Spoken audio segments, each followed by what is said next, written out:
Brazil is a massive country that takes up the majority of South America. It has the famous Amazon rainforest in its northern region and an extensive coastline home to some of the world's most beautiful beaches. If you look closer, however, Brazil is a country with a deep history of colonialism, slavery, and oppression. The prime example of that is the city of Salvador in the state of Bahia. Salvador de Bahia is located in the country's northeast region, and the state of Bahia is infamously known for being the frontier of Portuguese colonialism in Brazil. Like in many places in the world where slavery once existed, the legacy of slavery is still very much alive in Salvador, even though slavery itself was abolished 130 years ago. Wow, that's really not that much. In the first 2 weeks here in Bahia, I have been exposed to its rich culture, lovely people, and incredible food. I have also learned much about its history, one that speaks of oppression and has set up an entire race for failure. While we were in Praia de Forte at the start of our program, we visited Castelo de Ávila, where we were introduced to the concept of concentration of land.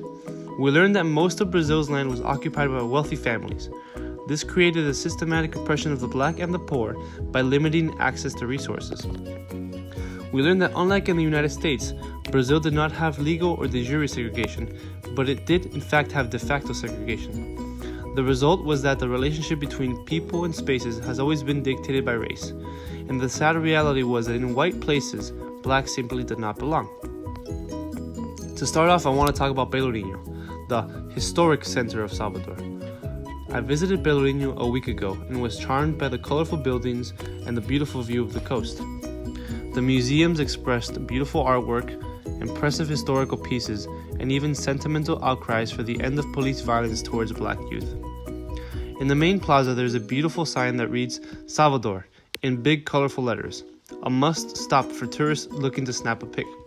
And snap a pic I did, all over town actually. Then for next week's class, I read an article about Pelourinho that taught me that it stands for whipping post, and that this now beautiful part of Salvador was once riddled with poverty.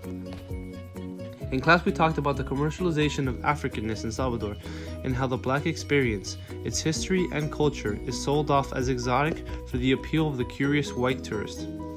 That is when I started to take a closer look around my surroundings and really began to analyze the relationship between race and place.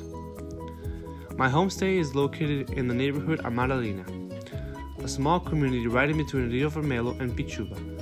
Although I have only been here for about a week, my morning jogs, daily walks back from school, and conversation with every Uber driver in hopes of improving my Portuguese have made it a home away from home. I didn't have to go far to realize the interactions between races and places.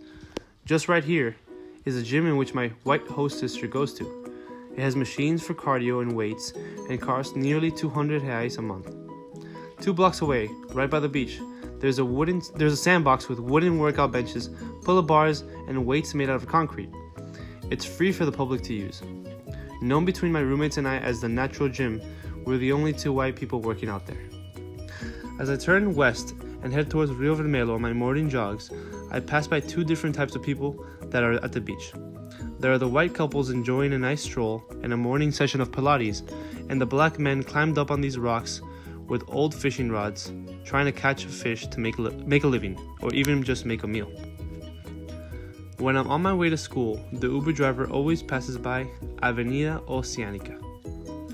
This is a coastal road with a beautiful view of the ocean that has, much to the frustration of the Uber drivers, been under construction for about 2 months now.